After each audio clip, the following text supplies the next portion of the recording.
up on the chicken farm.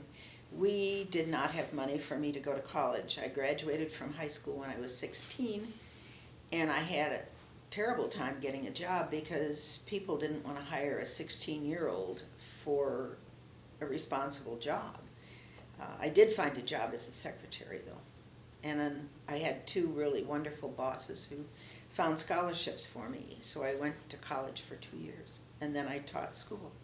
That's wonderful. Well, after I had the children, I just didn't really think much about going back to school. It was a full-time job raising 4 boys, but my spouse came to me and said that he wanted out of the marriage. And I said, well, don't leave until I get an education because you can't support us. So he stayed until I got my education. Actually, it was something that I'd wanted to do for many, many years. I remember when my first son was born, we were living at the University of Chicago, and I watched them build that brand new law school right across the street from where our apartment building was. And I thought how wonderful it would be to go to law school, but I knew I couldn't. We didn't have the money, and my spouse was getting a master's degree in social work at the University of Chicago, so the main focus was for him to get an education. I didn't realize that I could go to law school until we moved to Topeka and the law school was here. I went over to the School of Education because I thought, that's a possible place for me to go. I could get a master's degree in education. But then I looked over and there was this new law school, and so I walked over there and I said, how do I get in?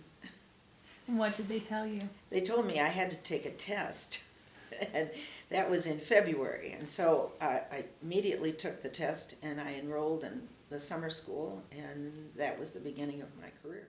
Graduation was wonderful, but getting my acceptance letter to law school was a more dramatic point for me because I didn't think after being out of school for so many years that I would even be accepted. So I sat down in a chair before I opened the letter. Worried that you might not make it. So when you opened that letter, was that a moment of, I finally made it, or was it a little terror? When I opened the letter, it was absolute elation. I actually cried. It was the idea of helping people. I just thought it would be wonderful. A law degree can do so many things for you. And I just really wanted to do it. And after I was there and I was accepted at the Law Journal, I just really felt a part of it.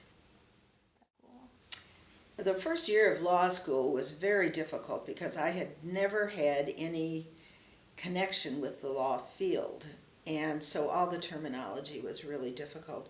I had a couple of teachers who were wonderful, and their door was always open. If I needed help, I was encouraged to come, and it was because of their attentiveness that I really was able to succeed.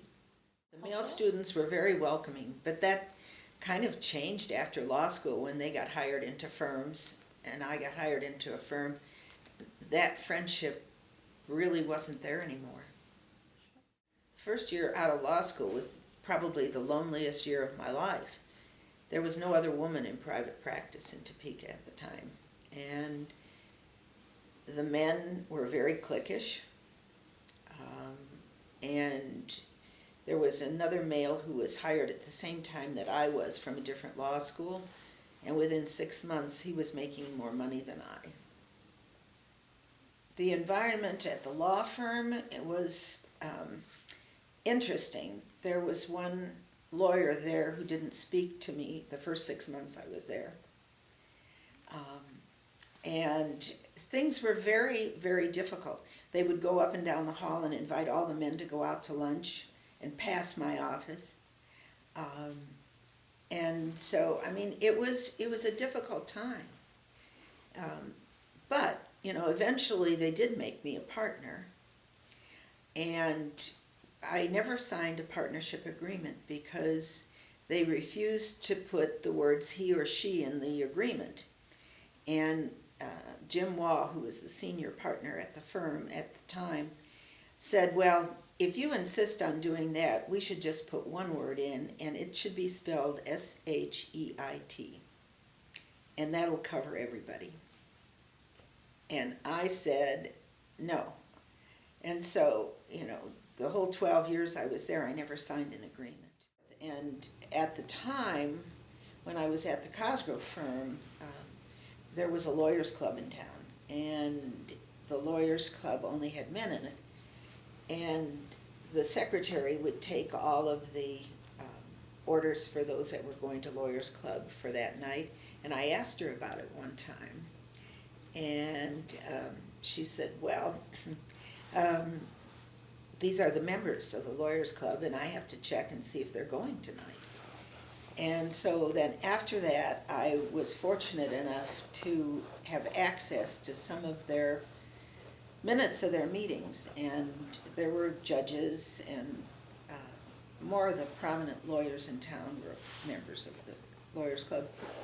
And the minutes showed that David Prager, who was on the Supreme Court, was the secretary. And so I got some of the minutes and noticed in there that they would nominate people like Sofonda Peters and Pussy Galore and Kay McFarland and Christel Marquardt, and then they would vote them all down. And this happened repeatedly. I mean, it wasn't just once. And so those records are still available. The fact that I told the newspaper about the Lawyers Club and the fact that they wouldn't let women in, it caused the judges then to have to resign because it was a discriminatory organization. So in order to get around that, they decided that they would let a woman in, which they did. It happened to be Mary Briscoe because her husband, Chuck, was already a member. And so they got Mary to join, and so then the judges all rejoined. I felt that it wasn't right, but I also felt that women should be treated fairly. And I have always felt that way. And, when I was having children, I wanted 4 daughters, but I got 4 sons. But I think I've got 4 of the most aware sons and non-discriminating sons of anybody ever. I was about to become president of the state bar, and they came to me and they said, well, for the next year at least, we're going to cut your income in half. And I said, I can't do that because I have these children to support. And so I looked around, and that's when I left the firm and went to work with Jerry Palmer. We became partners, and I was the first woman president of the state bar. And that was a change that was difficult for a lot of people to understand too. Well, I'm not sure what led me to the position because I served on the board for a while, but we had an executive director by the name of Marcia Pale who was absolutely wonderful, and she was a feminist, and she wanted to have a woman president of the bar, and so I attribute a lot of that to Marcia. Well, from leaving Craig, I opened a practice with my son. Oh, that's right. What was that experience like? That must be... Actually, he had been a terrible teenager, and I worried a lot about doing it. He had practiced with the Polsinelli law firm in Kansas City, and he was ready to do something else, and I was too, but it turned out to be the best practice I ever had. Well, I had applied for various judicial positions prior to that. One was a federal position, and I'd gone to Washington and interviewed for that, and of course a male got that position. But, and not that he wasn't qualified, because he was, but I really wanted to go on the court, and I liked research and writing, and so I just kept trying, and being on the court was very interesting, mostly, at least at the beginning, because of the people that were there, and we didn't get a choice of cases that we were hearing. We would sit in panels of 3, and our cases were assigned to us, so we would just take whatever came along, and about 70% of the cases were criminal, but 30% were, regular cases. And it was fun traveling around the state, and you got to know the judges really well that you travel with, and they would change every month. So that was good. and we had help. I mean, we had research attorneys, which you didn't necessarily have in private practice. So. Well, actually, I was the third woman to be appointed, but when I came on the court, another woman went off, so there were just two of us then. And it was, like I said, it was interesting, and I think the judges were all very accepting, and knew what their job was, and it didn't matter that you were a female, just do the work. There have been a lot of really fun things that have happened, traveling with other judges and stopping at the Cassidy Cafe, and you may have heard that story that I had a full-length mink coat, and we walk into this Cassidy Cafe, and these cowboys have spurs and, well, shall we say, cow droppings on their boots and stuff, and they're all gawking because one of our group was black, and here I am in a fur coat, and then there's another male, and so it created quite a stir. I mean, and that was funny. But one of the things that the Wichita women attorneys did, they had a big birthday party for me when we sat down there, and it happened to be that it was an all-female panel, which was wonderful because that didn't happen hardly at all. At one point in time, I was the only female on that court. So when we got 3 women, they let us sit together, and then we had a big birthday party at a shoe store in Wichita, which was great fun. And they had a cake in the shape of a shoe, and it was, or in the shape of a gavel, and it was just a fun time. I think women have a perspective that some men don't. I won't say that all men don't, but that some men don't. And they look at things differently. I mean, particularly if you are a parent. I mean, there but for the grace of God go I. I mean, you know that your kids are doing things that you don't agree with. So you have a little more compassion, I believe.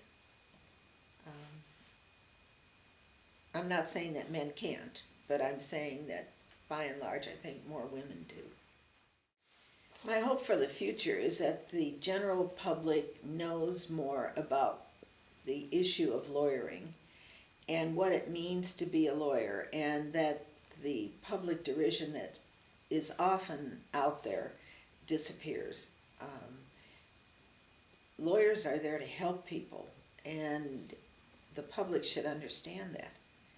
And I don't think they really do right now. I would tell them to get involved. I would tell them to get involved with politics and try to change some of these things that have been happening, like the selection of judges, that the only way you can be a good citizen is to be involved.